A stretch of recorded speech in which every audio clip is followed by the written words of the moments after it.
Sheila, Eddy, how do you plead to the offense of murder in the first degree of the felony charged in count 3 of the indictment in this case? Guilty. Record.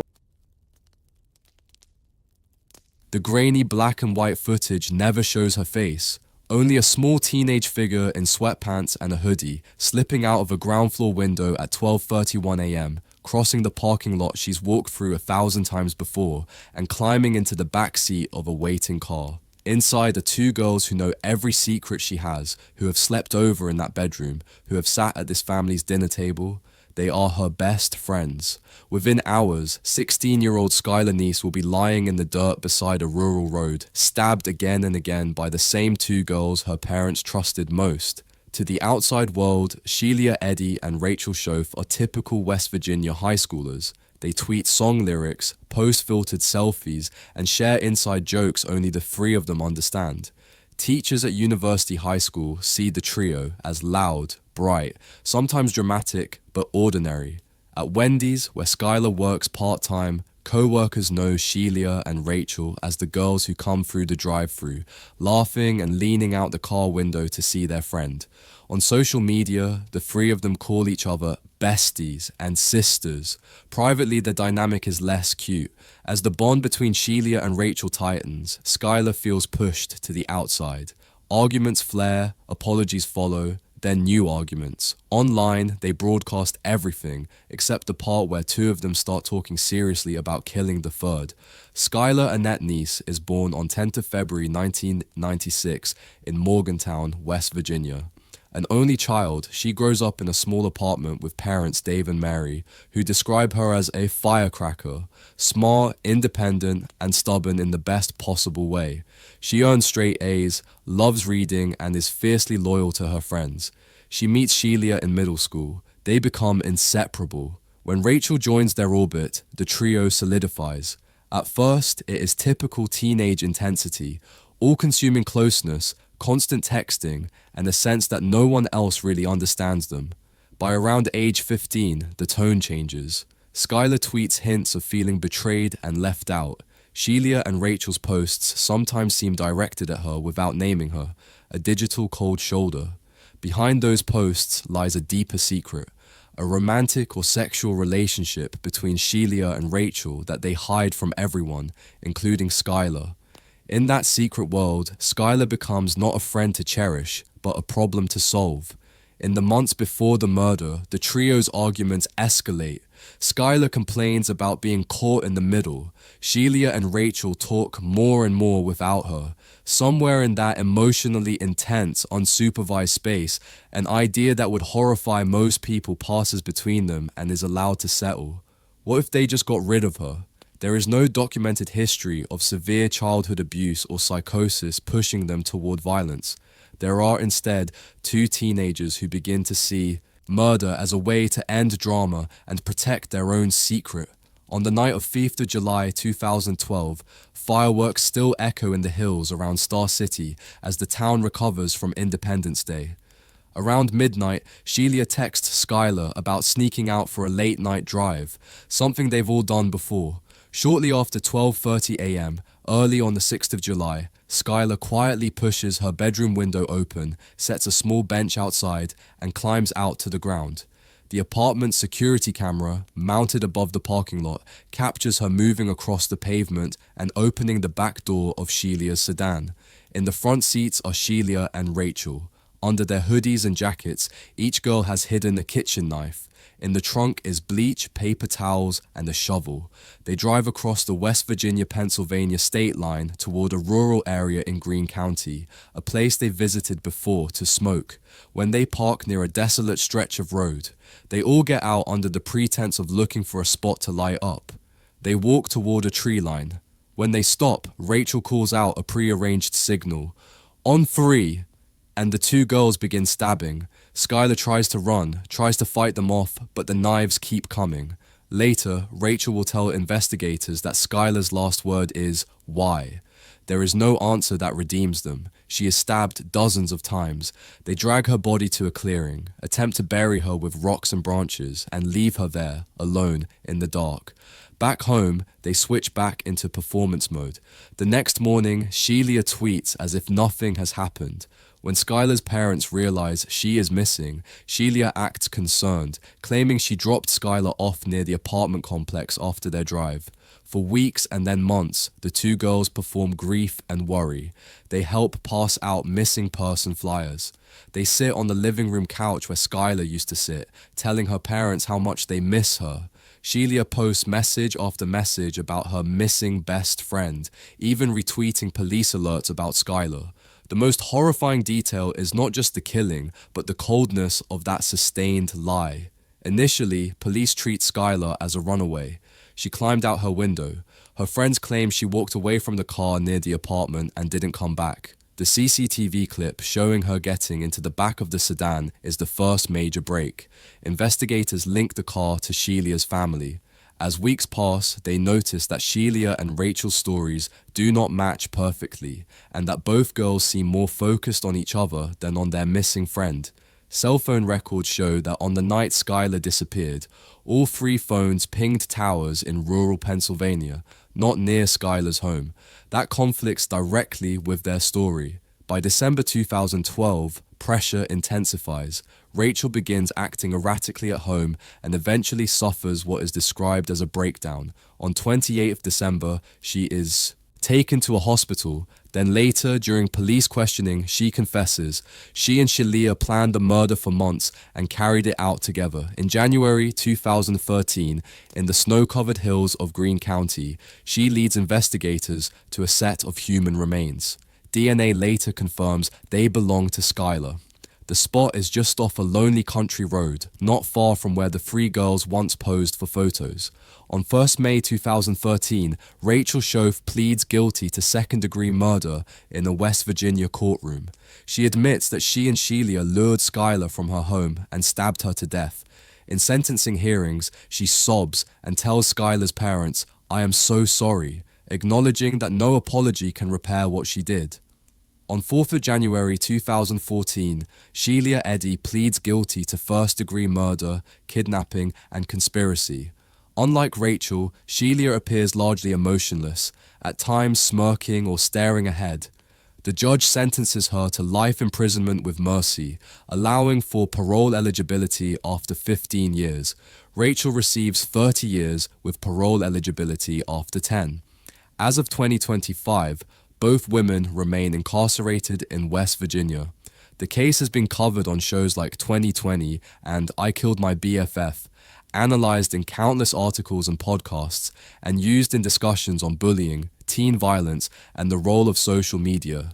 Dave and Mary Neese have spoken publicly about the betrayal, how they let these girls into their home, how they believed the tears, how they fought to have Skylar's case recognized as an abduction and murder rather than a runaway story. Were Shelia and Rachel monsters in disguise, or ordinary teenagers who slid into unthinkable territory because no one interrupted them soon enough? There is no evidence of catastrophic abuse or psychosis that would fully explain their actions. What their story shows, brutally, is how narcissism, peer pressure, secrecy, and resentment can combine into something lethal when empathy disappears. If two ordinary-looking honor students can decide to solve a friendship problem with knives and bleach, what does that say about how fragile our assumptions about safety really are? He originally told police he beat Aguilar up over a fight with a girl. The Gainesville Sun says Bravo faces life in prison if convicted. Near the end of that investigation, in the hills of Appalachia, more than 1,000 miles south, another set of parents are taping missing posters to light poles and campus bulletin boards. Their son's picture shows a smiling 18-year-old in a University of Florida shirt. The person they keep turning to for information is his high school best friend, the one who supposedly dropped him off and watched him walk away. When 18-year-old Christian Aguilar vanishes in Gainesville, Florida on 20th of September 2012, the first 48 hours follow a pattern detective stories have taught us to expect. Confused phone calls, growing panic, a flurry of texts to friends asking, "Have you seen him?" The difference here is that the key witness is not a stranger or a casual acquaintance. It is Christian's longtime friend from Doral Academy in Miami, a young man named Pedro Bravo. Bravo and Aguilar meet as teenagers in South Florida. Both attend Doral Academy Preparatory School, share classes, and become part of the same group of friends. They eat lunch together. They talk about homework, parents, plans. Bravo begins dating a fellow student, Erica Freeman. For years, the trio, Bravo, Aguilar, Freeman, move in overlapping circles. To teachers, they are unremarkable in the best sense. Decent students, no major discipline issues. Bravo is quieter, more inward. Christian is sociable, easygoing, someone others gravitate toward. Their friendship continues after high school. Christian goes on to the University of Florida in Gainesville. Bravo, struggling academically and emotionally, ends up in Gainesville as well, but under very different circumstances. The fracture begins with a breakup. Erica ends her relationship with Bravo, citing controlling behavior and emotional turmoil. Later, she and Christian begin dating. For many, this would be painful but survivable. For Bravo, it appears to be exactly the humiliation he cannot bear. He writes extensively about Erica in personal notebooks, expressing anger, longing, and resentment. Friends later recall his difficulty moving on. In his world, the two people who understood him best, his girlfriend and his best friend, have chosen each other. On the afternoon of 20th September 2012, Bravo contacts Christian and suggests they meet. According to Bravo's initial account, the two drive around Gainesville talking about Erica and the situation. He claims they argue some, then he drops Christian off at a shopping plaza on Archer Road, watches him walk away, and never sees him again. That story becomes the backbone of the search. Flyers describe the clothes Christian was wearing when he supposedly got out of the car. Police canvass the plaza. Friends and volunteers, including Bravo and Erica, join searches of woods and fields.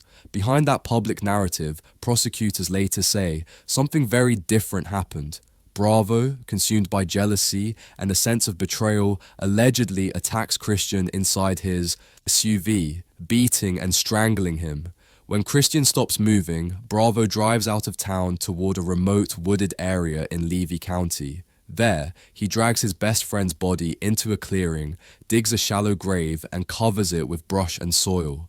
Back in Gainesville, he returns to his apartment, cleans his car poorly, and begins the process of lying. The investigation is shaped by technology from the start.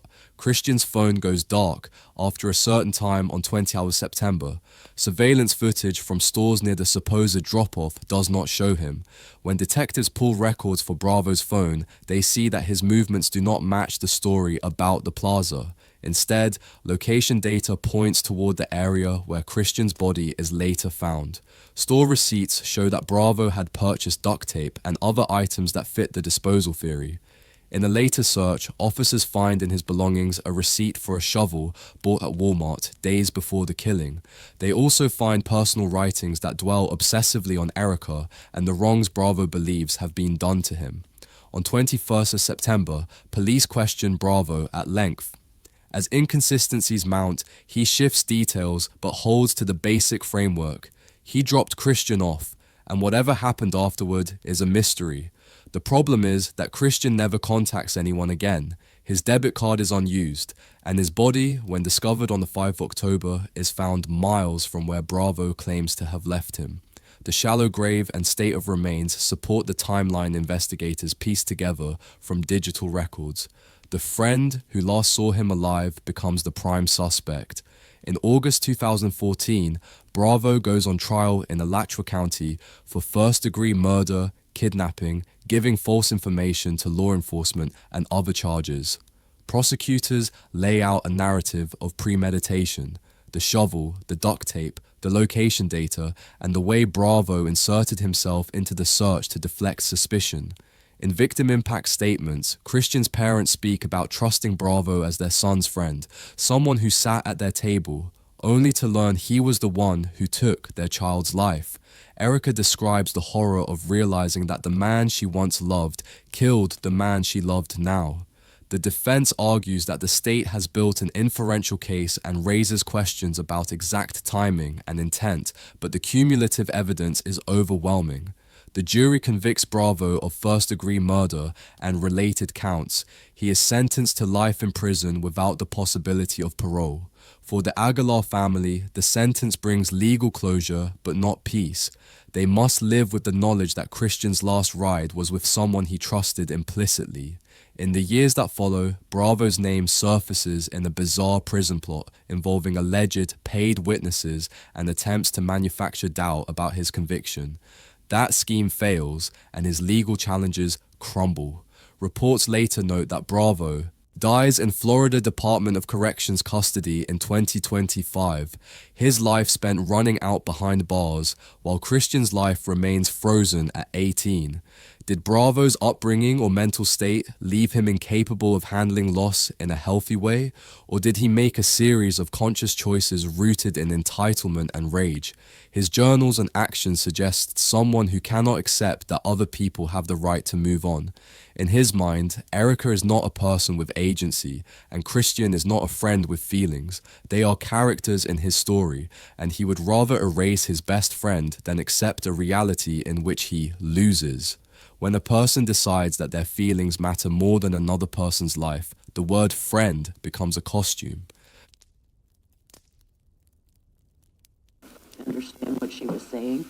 Nicole House says her daughter was in a state when she turned up at her home with another teen, Caden McIntosh, in early June of 2019. If jealousy can turn a best friend into a strangler on a back road in Florida, what happens when the motive isn't heartbreak but greed, fueled by an online fantasy? In Anchorage, Alaska, a young woman with a phone in her hand and a promise of millions in her messages walks onto a hiking trail with someone who calls her bestie. Only one of them will come back. Cynthia Cece Hoffman is 19 when she disappears in early June 2019. She lives with her family, works part-time, and is described by relatives as sweet, trusting, and eager to please. She has a learning disability that makes some things harder, but she is fiercely loyal to those she sees as friends. One of those friends is 18-year-old Denali Bramer, a girl who posts pictures from hikes and parties, someone Cynthia looks up to and leans on socially. To Cynthia, Denali is safe. Denali's own life is less stable than it appears online. She comes from a difficult family situation and spends much of her time immersed in social media. On the internet, she meets someone who calls himself Tyler, supposedly a wealthy Kansas heir. In reality, he is 21-year-old Darren Shillmiller from Indiana, using stolen photos and a fabricated persona. Over months, he grooms Denali with flattery, promises, and increasingly disturbing requests. He offers money, huge sums by her standards, for violent videos. He suggests sexual assaults and eventually murder. At some point, the conversation crosses from fantasy into planning. Messages recovered later by investigators show Bramer agreeing to assault someone on camera for money. Then the idea escalates. Shillmiller offers $9 million if she will kill someone and send proof. Bramer does not balk. Instead, she begins recruiting other teens from her circle, promising them shares of the money. When the group talks about who their victim could be, Bramer suggests Cynthia. It is a chilling choice. Cynthia trusts her completely, has limited ability to detect manipulation, and will follow where Bramer leads. On 2nd June 2019, Bramer, along with 4 accomplices, including 16-year-old Caden McIntosh, invites Cynthia on a hike to Thunderbird Falls, a popular spot near Anchorage. They tell her it will be fun, that they will take photos. They drive out together, Cynthia sitting in the car among people she thinks are friends. Along the trail, they laugh and pose for pictures. Bramer messages Shillmiller, sending updates and videos. Eventually, they lead Cynthia off the main path toward the Eklutna River. Under the pretense of making a funny video, they duct tape her hands and feet. When Cynthia becomes scared and begs to go home, they do not stop. Near the riverbank, McIntosh shoots her in the back of the head with a handgun while Bramer records and photographs parts of the crime.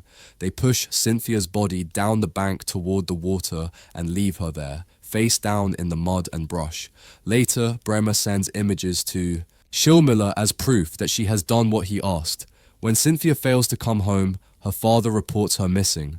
Alaska State Troopers and Anchorage Police begin what initially looks like a straightforward missing person search, interviewing friends and tracing her last known movements. Bramer tells an early story about dropping Cynthia at a park and losing touch, but digital evidence does not lie. Investigators obtain warrants for Snapchat, phone records, and other accounts. They see messages between Bramer and Shelia discussing payment for murder with specific references to a girl with special needs. They see media files sent during and after the killing. They question the other teens involved. Under pressure, one of them breaks and admits that Cynthia was killed near the river, not left at a park. On 4th of June 2019, police locate Cynthia's body in the Eklutna River area. Over the next days, they arrest Bramer, McIntosh, and others on charges including first-degree murder, conspiracy, and evidence tampering. Shelia is arrested in Indiana and extradited to Alaska. The digital trail, texts, video clips, transaction promises is overwhelming. In 2023, Bramer pleads guilty to first-degree murder. In February 2023, an Alaska judge sentences her to 99 years in prison, emphasizing that she exploited the trust of a vulnerable friend for money that did not even exist. Shelia receives his own 99-year sentence for solicitation of murder and related crimes. Cynthia's father, Timothy Hoffman, tells reporters that his daughter thought Denali was her best friend, that she would have gone anywhere with her. Not long after, he dies in a motorcycle crash during a memorial ride for Cynthia, a second tragedy tied to the same betrayal. The Bramer case is often discussed as an extreme example of catfishing and online manipulation, but that framing can obscure a simpler truth. Yes, Shelia is a predator who exploited a teenager for his own twisted gratification. Yes, Denali was young and insecure, but at every step she had a choice. She chose to suggest Cynthia as the victim. She chose to recruit others. She chose to drive, to tape, to film, and to stand by as a trusting friend was shot in the back of the head. The law recognizes grooming and coercion, but it also recognizes agency. We are left with a hard question. How much of this horror belongs to an unseen man behind a screen, and how much belongs to the person standing on the riverbank with a camera in her hand and a friend at her feet? The answer does not change Cynthia's fate. It does, however, remind us that online is not a separate world. The decisions people make in chat windows can, and do, spill out onto real roads and real trails, ending with real bodies.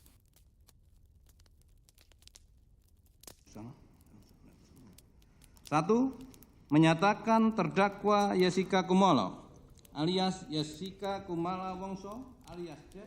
3 stories, 3 different motives: resentment over social humiliation, jealousy over a girlfriend, greed stoked by a stranger. In each, the killers gained access through a label that should have meant safety, best friend.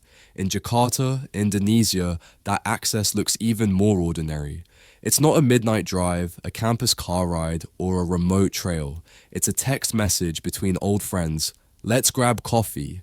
On the late afternoon of 6th of January 2016, 30-year-old Wayan Mirna Salihin arrives at the Olivier Cafe in Jakarta's Grand Indonesia Mall to meet 2 friends from her days studying in Sydney, Hani and Jessica Kumala Wongso. Mirna has recently married and just returned from her honeymoon. She is upbeat, excited to see old friends. By the time she sits down, the drinks are already on the table. Jessica, who arrived earlier, has ordered a Vietnamese iced coffee for Mirna. Within minutes of taking several sips, Mirna complains that the coffee tastes awful. Soon after, she begins to seize, foam at the mouth, and collapse. CCTV footage shows her slumping in her chair as people around her panic, then a frantic rush to get her to a hospital. She is pronounced dead that evening. Mirna and Jessica's friendship stretches back years. They met as students at Billy Blue College of Design in Sydney, part of a loose group of Indonesian international students. Friends later described them as close, calling each other best friends at various points in their lives. There are also hints of tension. According to some testimony at trial, Myrna had strongly criticized Jessica's then boyfriend, calling him a bad influence and urging her to end the relationship. Jessica eventually returns to Indonesia after a series of personal and professional struggles in Australia. Myrna, by contrast, appears to be doing well, married, stable, optimistic. For some observers, that contrast becomes the emotional backdrop for what happens in the cafe. Investigators quickly zero in on the drink. Autopsy and toxicology reports, though later debated, suggest cyanide poisoning. CCTV shows that Jessica arrives at Olivier well before Myrna and Hani. She sits at the table, places shopping bags around her, orders the drinks, and handles them when they arrive. The angle of the cameras and the positioning of the bags leave a gap in the visual record at crucial moments. Prosecutors argue that she uses this window to add cyanide to Myrna's iced coffee. When Myrna arrives at 5:43 p.m., Jessica greets her, pushes the coffee toward her, and watches as she begins to drink. The case explodes in Indonesian media. Myrna's father, Eddy Salihin, appears on television, describing his daughter's agony and calling the act sadistic and planned. He emphasizes that he had welcomed Jessica into their home as a friend. The story taps into deep anxieties about trust, about imported forensic science, about class and privilege. People argue in cafes and online, comment sections about whether Jessica is guilty or a scapegoat. Police build a case that relies heavily on circumstantial evidence. They bring in Australian Federal Police assistants and gather information about Jessica's past, including a restraining order from an ex-boyfriend and mental health treatment. They present witnesses who describe her as manipulative, capable of presenting very different faces to different people. Forensic experts testify about cyanide levels and how quickly symptoms would appear after ingestion. The defense attacks the reliability of the toxicology, notes that no cyanide was found in the coffee bottle itself when tested later, and argues that the prosecution's motive theory, jealousy and revenge, is speculative. Jessica is arrested on 30th of January 2016. Her trial begins later that year and becomes one of Indonesia's most watched court proceedings. Broadcast live and covered exhaustively, it lasts around 135 days. The prosecution frames the coffee as a murder weapon placed in front of a woman by someone who planned every detail, arriving early, choosing the seat, ordering the drink, blocking the camera, and selecting a method that leaves little immediate trace. They note that Jessica never takes a sip of the same drink herself. The defense calls toxicologists who question the cyanide findings and highlight contamination risks. In October 2016, the panel of judges finds Jessica Kumala Wongso guilty of premeditated murder under Article 340 of the Indonesian Criminal Code. The presiding judge calls her actions sadistic. She is sentenced to 20 years in prison. Her appeals and a later cassation petition are rejected. In the years that follow, legal scholars and forensic experts continue to debate aspects of the case, including the strength of the scientific evidence and the fairness of televising every twist and turn. In March 2024, after sentence reductions for good behavior, Jessica is released on parole, with conditions requiring her to remain in Indonesia and report regularly to authorities. She continues to deny killing Myrna, and her legal team pursues a judicial review. The Netflix documentary Ice Cold Murder, Coffee and Jessica Wongso introduces the case to a global audience, presenting both the prosecution narrative and the defense's criticisms. Myrna's family remains adamant that justice was served. Without a confession, we may never know exactly what Jessica thought as she sat at that table, placing shopping bags just so, and waiting for her friends. Did she plan a killing in cold blood, or has a flawed forensic process miscast her as a murderer? The court has answered that question one way, some experts answer another. What seems inescapable is that Myrna walked into a cafe to meet someone she had known for years and was dead within hours. In that sense, the tragedy mirrors the others, a moment of ordinary friendship that becomes the doorway to something irreversible.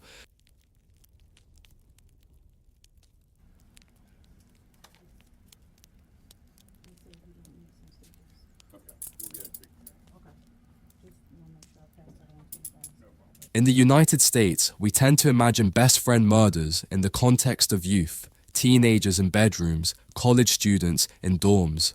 But betrayal grows up with people. It moves into rented houses, sits on battered couches, and shares utility bills. In Wellington, Florida, a young woman spends her last night in a home she shares with someone she has known since childhood. The next morning, she is on the floor with more than 20 stab wounds, and he is on the phone saying he woke up covered in blood with no memory of what he has done. Randy Allen, Herman Jr., and Brooke Olivia Preston grow up in the same Pennsylvania town. Their families know each other. As kids, they attend the same schools, hang out in the same places, and share the kind of small-town familiarity that makes calling someone a lifelong friend accurate rather than dramatic.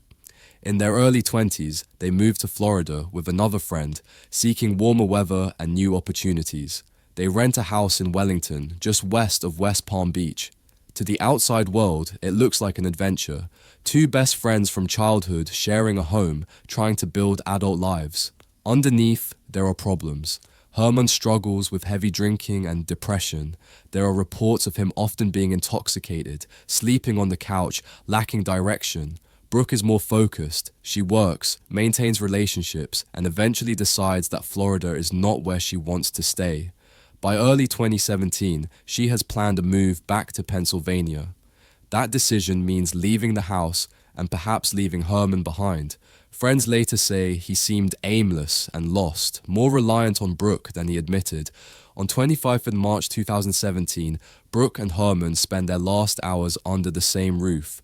Accounts differ about the exact sequence, but what is undisputed is the result. At some point that morning, inside the Wellington house, Herman arms himself with a hunting knife. Brooke ends up with more than 20 stab wounds, including deep, fatal injuries to her chest and abdomen. The attack is violent, sustained, and focused. When it is over, Brooke's body lies near the front door, surrounded by blood. Herman dials 911. In the call, he sounds distraught but oddly detached, telling the dispatcher that his friend is dead, that there is blood everywhere, and that he believes he must have done it in his sleep. When deputies arrive, they find him soaked in blood, the knife nearby. He repeats that he does not remember the attack, only waking up and seeing what he has done. Detectives are not convinced by the idea of a spontaneous, unconscious frenzy. Crime scene analysts map the spatter and drops, reconstructing the movement through the house. The pattern suggests an attack that involved chasing, turning, and repeated thrusting, not a single confused motion. Blood is found in locations consistent with Herman moving around intentionally, not stumbling in a daze. Witnesses describe a history of heavy alcohol, use that could complicate memory but does not automatically imply sleepwalking. There is no evidence of someone else present. The most straightforward reading of the scene is that a man, sober enough to move with purpose, picked up a knife and repeatedly stabbed his friend. Prosecutors charge Herman with first-degree murder. His defense centers almost entirely on the argument that he was in a state of parasomnia, sleepwalking, at the time of the killing. They present an expert on sleep disorders who testifies about Herman's past episodes of sleepwalking and the possibility of complex behaviors taking place without conscious awareness. The prosecution counters with their own expert, the ferocity of the attack and the improbability of a prolonged, targeted stabbing happening entirely outside of consciousness. They argue that this is less like a sleepwalking episode and more like a drunk, angry man killing someone who is about to leave him. The trial in 2019 draws attention because of the unusual defense. Jurors watch the 911 call, see crime scene photos, and listen to testimony from Brooke's family, who describe her as a loving sister and daughter, someone who deserved to be remembered as more than a footnote in someone else's narrative. They express anger that the story has become about Herman's sleep patterns rather than Brooke's life. In May 2019, the jury finds Herman guilty of first-degree murder. He is sentenced to life in prison without the possibility of parole. Years later, Hulu's documentary Dead Asleep revisits the case, focusing heavily on the sleepwalking claim and stirring backlash from Brooke's family, who argue that the film re-centers public attention on the man who killed her instead of honoring the woman he killed. Sleepwalking defenses sit at the intersection of medicine and law. It is true that some people have committed violent acts while in altered states of consciousness. It is also true that such defenses can be misused. The Herman case forces viewers to ask, when we examine the science, the physical evidence, and the lead-up, Brooks' impending departure, Herman's drinking, his earlier instability, does the idea of a completely unconscious killing feel like an explanation or an excuse? For Brooks' family, the answer is clear. Whatever he remembers, their daughter is dead at the hands of someone she trusted enough to build a life with. Defendant Michael Hernandez today is essentially the same kind of person he was in 2004. Tough words from the judge toward a now 26-year-old Michael Hernandez. His life sentence up. Trust built over years can be destroyed in one morning. In the next case, that morning happens in a school building, between classes, in a space parents assume is safe. A boy walks down a hallway with his friend. Teachers see two kids who came through the same drop-off line, whose parents have stood together at school concerts. Minutes later, one of them is lying on a bathroom floor and the other is holding a knife. Shimi Rodrigo, Jamie Goff, is 14 years old in February 2004. He attends Southwood Middle School in Palmetto Bay, a suburb of Miami. He is described by his parents as bright, kind, and artistic. He has a friend, Michael Hernandez, also 14, who walks with him to school and shares a routine. To casual observers, they are just two boys in backpacks. Inside Michael Hernandez's private world, things look very different. He is fascinated by the Columbine shooters, reads about serial killers, and begins to develop violent fantasies. In notebooks later seized by police, he writes detailed plans to kill classmates and teachers, listing potential victims by name. His writings show an organized mind, not a chaotic one. Jamie and another friend, Andre, appear on his list. On the morning of 3rd of February 2004, Hernandez puts one of his plans into motion. During a class transition, he persuades Jamie to come with him to a second-floor bathroom, perhaps under the pretense of talking privately or showing him something. Once they are inside a stall, Hernandez pulls out a concealed knife. He attacks Jamie, targeting his neck and chest. The assault is brutal and quick. Jamie collapses onto the tile floor, bleeding heavily. Another student discovers the scene shortly afterward and alerts staff. Teachers and administrators rush in, but there is nothing they can do. Hernandez attempts to carry on as if nothing happened. He washes his hands, cleans up, and goes to his next class.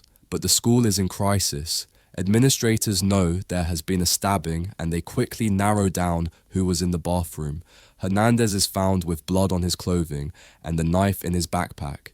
He is detained until police arrive. When detectives search his home, they find the notebooks. Inside are not only fantasies, but practical considerations. How to lure victims, how to maximize damage, how to avoid detection. There are references to killing multiple people, including Jamie and Andre, and to wanting to emulate infamous killers. This is not an impulsive fight between friends. It is the execution of a plan.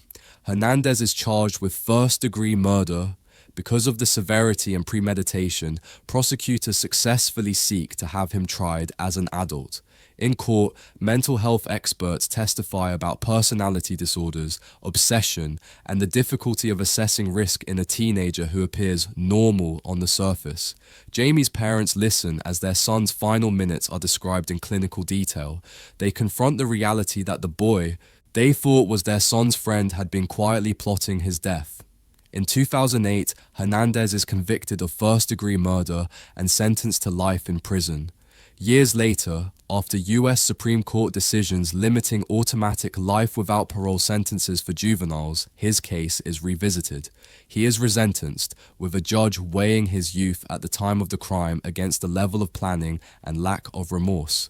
The judge again imposes a life term. In 2021, at age 31, Hernandez collapses and dies in prison, reportedly from a medical issue.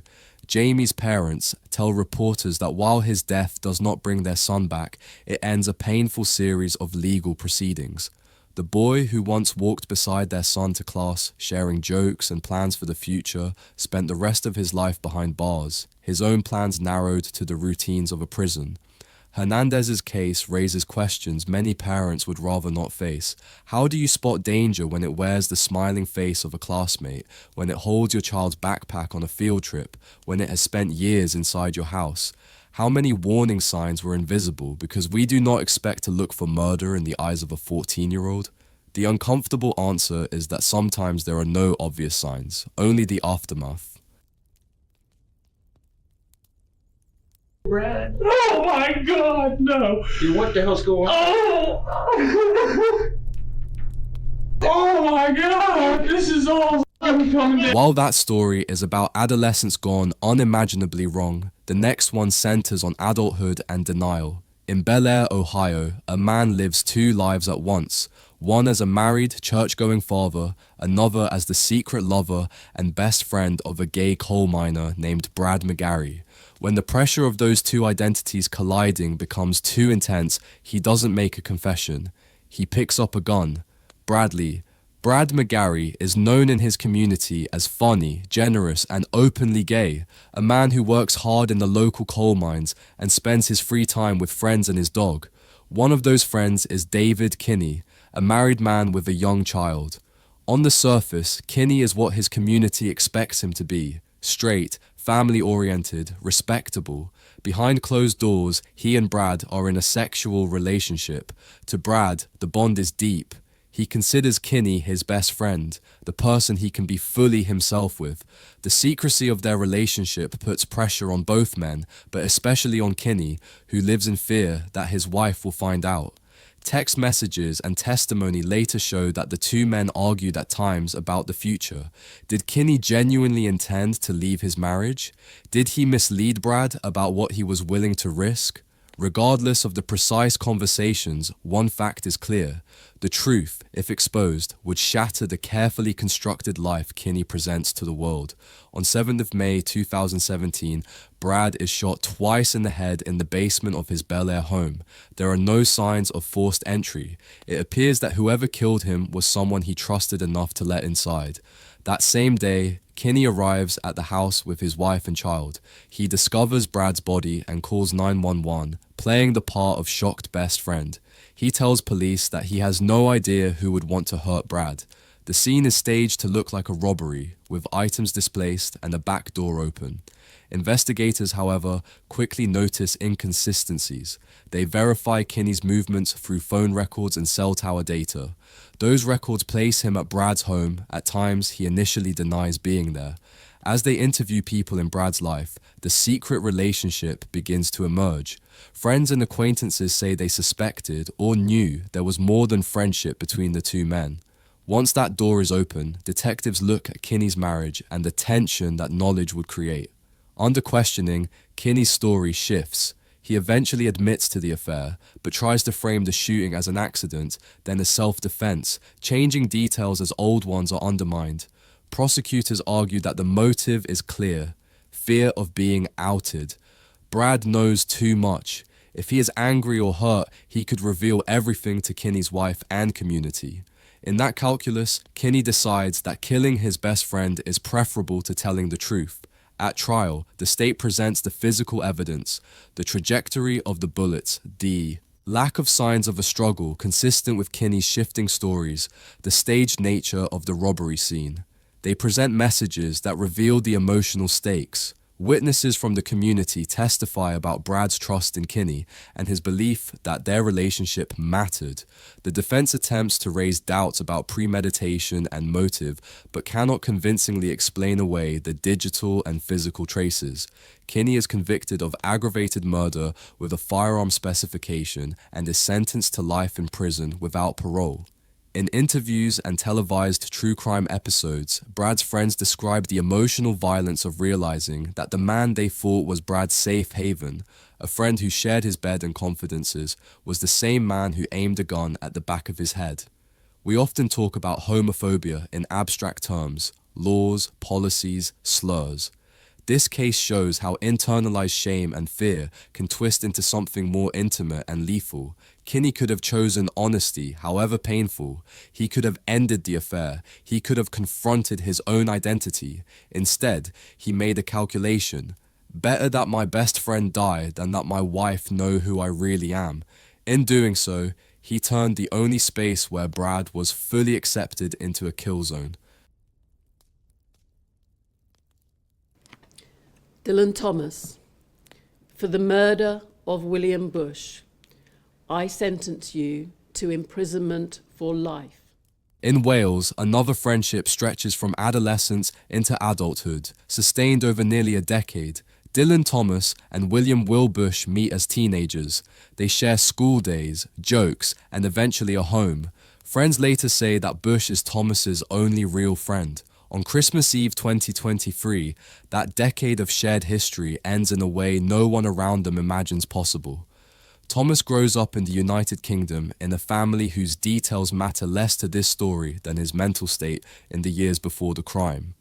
As he reaches his early 20s, his behavior becomes increasingly odd. Reports describe an incident in which he tries to climb Buckingham Palace, an episode that raises eyebrows and later becomes a clue in assessing his sanity. He searches online for esoteric concepts, energy fields, and detailed information about the anatomy of the neck. Those around him see a young man becoming more detached from reality, but they also see a shy, awkward friend who has one stable anchor, Will Bush. Bush is described by his family as outgoing, kind, and patient. He and Thomas share a house in Llandaff, a district of Cardiff, as young adults. Bush has a girlfriend and plans to move in with her, a sign of growing independence. For Thomas, that move threatens to remove the one consistent relationship in his life. The idea of losing his only close friend overlaps with the swirl of his emerging psychosis. It is a dangerous combination. On 24th December 2023, Thomas's grandmother drives him back to the house he shares with Bush. Shortly after he arrives, neighbors hear nothing unusual. Inside, however, events escalate quickly. Thomas arms himself with a knife and attacks Bush in what doctors and prosecutors later call a frenzied assault. Bush is stabbed around 37 times, with many wounds focused on his neck, exactly the area Thomas had researched online. The violence is sustained and personal. After the attack, Thomas phones for help. Emergency services respond to a scene of chaos. Blood everywhere. Bush gravely injured. Thomas distraught but inconsistent in his explanations.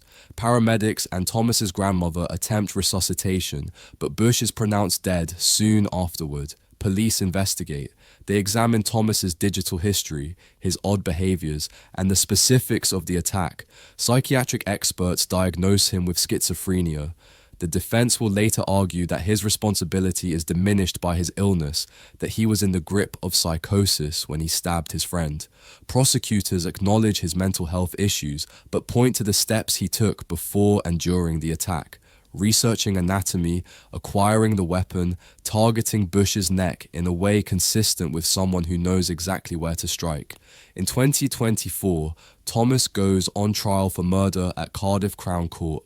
The courtroom hears about his diagnosis, his bizarre pre-crime behavior, and the brutal reality of the stabbing. The jury must decide whether he is guilty of murder or the lesser offense of manslaughter by reason of diminished responsibility. They choose murder. In January 2025, he is sentenced to life imprisonment with a minimum term set by the judge. The judge describes Bush as a firm and loyal friend to Thomas and calls the attack sustained and ferocious. Mental illness complicates our understanding of these crimes. Schizophrenia can distort perception and thought.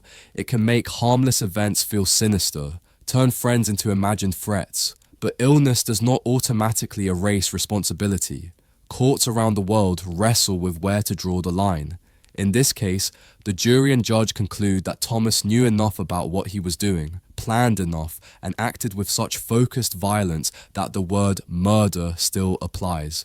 For Will Bush's family, legal labels change little. Their son, brother, and partner is gone, killed in the living room of his own home by the one person he believed needed him most. They are left with a painful paradox, the knowledge that their loved one was both a victim of and a lifeline for someone whose mind was fracturing. The lifeline snapped under the weight. On the other side of the world, in New South Wales, Australia, the language of male friendship is different. Best mate instead of best friend. But the expectations are similar. A best mate is someone you trust, drink with, share secrets with, someone who has your back. In the late 1990s, in the coastal city of Newcastle, a man named Kevin Naismith violates every part of that code. Naismith and Danny John Wasley grow up together in the Newcastle area. They are close mates from youth, moving through school and early adulthood in tandem. Like many young men on the margins, they drift into low-level criminality, including cannabis dealing. Another associate, Mark Andrew Banks, joins their circle. The three men's lives become entangled in a world of cash, drugs, and weapons, where loyalty is often invoked but rarely absolute. By August 1999, tensions over money and control are high. There are disputes about who owes what, about shipments and debts. At Naismith's home in Charlestown, south of Newcastle, an argument erupts. We do not have a verbatim transcript of that confrontation, but we know how it ends. Naismith kills both Wasley and Banks, his longtime best mate and another associate. The precise method has been reported as shooting, though the condition of the bodies makes some details difficult to reconstruct. What is clear is that both men die inside Naismith's home. The crime does not end there. Naismith transports the bodies to the Stockton Sand Dunes, a sprawling coastal area north of Newcastle, popular with off-road drivers and tourists. There, he burns the bodies, attempting to destroy evidence and delay identification. Flames and sand become his chosen tools to erase two people who have been part of his life for years. For a time, Wasley and Banks are simply missing men. Their families hope they have gone away, perhaps to avoid legal trouble, perhaps for reasons they will one day explain. As days turn into weeks, those hopes fade. When human remains are discovered in the Stockton Dunes, forensic teams begin the painstaking process of determining identity. Eventually, dental records and other methods confirm that the burned remains are those of Wasley and Banks. Detectives from New South Wales Police retrace the men's last known movements. Witnesses recall seeing them with Naismith. Evidence is gathered linking Naismith's property to the crime. The picture that emerges is one of a drug-related double killing carried out not against enemies or strangers, but against men who once shared laughs and plans with their killer. The phrase, murdered his best mate and another associate, appears in Australian media. Naismith is arrested and charged with both murders. During trial in the early 2000s, prosecutors describe a man willing to eliminate his closest friend and another associate rather than resolve a dispute any other way. They present the burned bodies as proof of his determination to cover his tracks. The defense attempts to raise doubt about who pulled the trigger and what exactly happened in the Charlestown house, but the jury is not persuaded. Naismith is convicted and sentenced to a lengthy prison term, with a maximum of 33 years and a non-parole period of around 25 years. As the years pass, the Stockton Dunes case fades from national headlines but remains vivid in Newcastle's memory and in the lives of the victims' families. True crime series like Forensic Investigators revisit the story, using it to illustrate how forensic science can reconstruct events even when fire has been used to destroy evidence. In 2024, after serving his minimum term, Naismith is released on parole under strict conditions. He must obey curfews, avoid certain areas, and have no contact with the families of Wasley and Banks. For those families, the knowledge that the man who killed and burned their loved ones is walking free again is a bitter reality. The justice system has a timetable. Grief does not. Drug world violence is often framed as inevitable, as if anyone who steps into that world is fair game. But that narrative misses the human layer.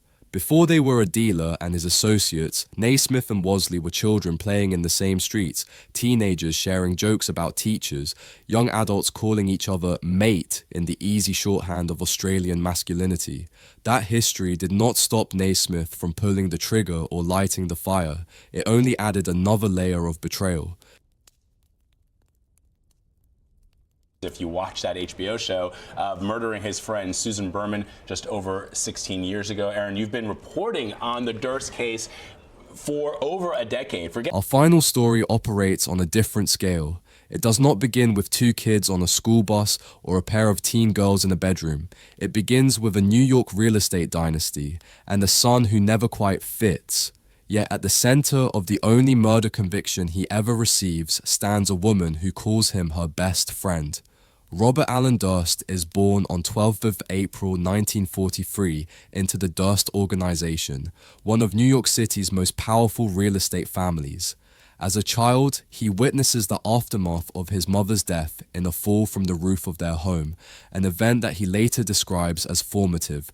He grows up wealthy but emotionally distant, clashing with his father and siblings. In the 1960s, he attends UCLA, where he meets Susan Jane Berman, the daughter of Davy Berman, a Las Vegas mob figure. Susan is witty, theatrical, and fiercely loyal. The two bond quickly. Over the decades, she becomes one of Durst's closest friends and fiercest defenders. In 1973, Durst marries Kathleen "Kathy" McCormick, a medical student. Their marriage deteriorates amid allegations of abuse and controlling behavior. On 31st of January 1982, Kathy disappears after reportedly arguing with Durst at their Westchester County home. She is never seen again. Although Durst is long considered a suspect, no charges are filed at the time. Susan Berman, drawing on her media savvy, acts as something like his unofficial spokesperson, fielding calls, speaking to reporters, and, according to prosecutors, many years later, helping to construct an alibi. By the late 1990s, Durst is largely estranged from his family and living as a wealthy drifter, moving between apartments and states. Susan, meanwhile, is in Los Angeles, struggling financially but still fiercely protective of her old friend. In 2000, New York authorities reopened the investigation into Kathy's disappearance. They plan to speak with Susan, who may know more than she has said publicly. Susan tells friends she is anxious about the renewed scrutiny, but also hopeful that the truth may finally emerge. In December 2000, before investigators can interview her, Susan is found dead in her Benedict Canyon home. She has been shot once in the back of the head, execution style. There are no signs of forced entry, suggesting she let her killer in. Around the same time, the Beverly Hills Police Department receives an anonymous letter with the word cadaver and Susan's address on the envelope. The letter's blocky handwriting and misspelling of Beverly Hills will later become crucial pieces of evidence. For years, the case goes nowhere publicly. Then, in the early 2000s, Durst is arrested in Texas for the killing and dismemberment of his neighbor, Morris Black, in Galveston. He admits to shooting Black, but claims self-defense, saying Black discovered his identity while Durst was living disguised as a mute woman to avoid attention. In a surprising verdict, a Texas jury acquits him of murder, convicting him only of lesser charges related to dismemberment and bail jumping. He serves a relatively short prison term. The story might have faded there if not for journalists and filmmakers. In 2015, HBO airs The Jinx, The Life and Deaths of Robert Durst, a 6-part documentary series examining Durst's life and the 3 deaths most closely associated with him: Kathy's disappearance, Susan Berman's killing, and Morris Black's death. The filmmakers uncover a letter Durst wrote to Susan years earlier. It is addressed to the same house as the anonymous cadaver letter. The handwriting and the misspelling of Beverly Hills match. In the series' final episode, they confront Durst with the similarity. He struggles to explain it. Later, in a bathroom with his microphone still on, Durst mutters to himself, "There it is, you're caught." And then the now infamous line, "What the hell did I do? Killed them all, of course." The audio is messy, fragmented, and subject to interpretation, but it sounds to many like a confession. The final episode airs on 15th of March 2015. The night before, on 14th of March, authorities arrest Durst in New Orleans on a warrant charging him with Susan Berman's murder. Durst is extradited to California. After delays, including those caused by the COVID-19 pandemic, his trial begins in Los Angeles in 2020 and continues intermittently into 2021. Prosecutors argue that Durst killed Susan because she was about to speak to investigators about Kathy's disappearance and potentially reveal that she had provided a false alibi. They present the cadaver letter, testimony about Durst's presence in Los Angeles around the time of the murder, and evidence of his long, complex relationship with Susan. They suggest that their bond, rather than protecting her, made her a liability. She knew too much. The defense attacks the reliability of the documentary footage, suggests alternative theories about the letter, and emphasizes the lack of direct eyewitness evidence tying Durst to the shooting. Durst testifies in his own defense, a risky move that allows jurors to see his manner and hear him explain away decades of suspicion. He denies killing Susan, but admits writing the cadaver letter, saying he did so after finding her body and panicking. On 17 September 2021, a jury finds Robert Durst guilty of the first-degree murder of Susan Berman, with special circumstances of lying in wait and killing a witness. On 14th October 2021, he is sentenced to life in prison without the possibility of parole. Shortly afterward, New York authorities charge him with Kathy's murder as well, but he dies on 10-12 January 2022 in a California prison hospital before that case can proceed. Under California law, because his appeal in the Berman case was still pending, his conviction is later vacated as a technical matter. In public understanding, however, the jinx and the trial have fixed the narrative. This man, long shielded by wealth and legal firepower, killed his best friend to protect himself. Susan Berman spent decades defending Robert Durst. She lent him credibility, helped shape the story of his missing wife, and stood by him when others turned away. In the end, prosecutors convince a jury that precisely because she was his best friend, she presented a danger he could not tolerate. Faced with the possibility that she would tell the truth, he did not choose loyalty. He chose a gun. Across these 10 stories, the settings and motives shift. What ties them together is not a shared method or victim profile. It is something quieter and more unsettling. The moment at the beginning of each story when the victim decides to say yes. In each case, the killers step through doors that are only open because of trust built over months, years, or decades. They do not need to break windows or cut screens. They do not need to wear masks. The psychology behind each killer is complicated. Some have documented trauma. Some have serious mental illnesses that distort reality. Some have been shaped by violence, by criminal subcultures, by family dysfunction. None of these factors, however, operate automatically. There are countless people with similar histories who never raise a hand to a friend, let alone plan a murder. In every case here, there is a line that most people, no matter how hurt or unstable, never cross. These people crossed it. For viewers, there is a temptation to look for easy lessons. Never trust anyone. Don't let your kids use social media. Stay out of the drug world. But the truth is more uncomfortable and less clear. We cannot live without trust. Human beings are social. We form bonds, share apartments, carpool, confide, and fall in love. The goal is not to shut all that down. The goal is to understand how easily trust can be exploited when someone decides that their feelings, their secret, their desire, or their fear matters more than another person's life. If you found this exploration of the most disturbing best friend betrayals insightful and would like to join us for more in-depth looks at how ordinary relationships can hide extraordinary darkness, consider subscribing and turning on notifications so you don't miss future episodes. Which of these cases struck you as the most profound violation of trust, and why? Share your thoughts respectfully in the comments below.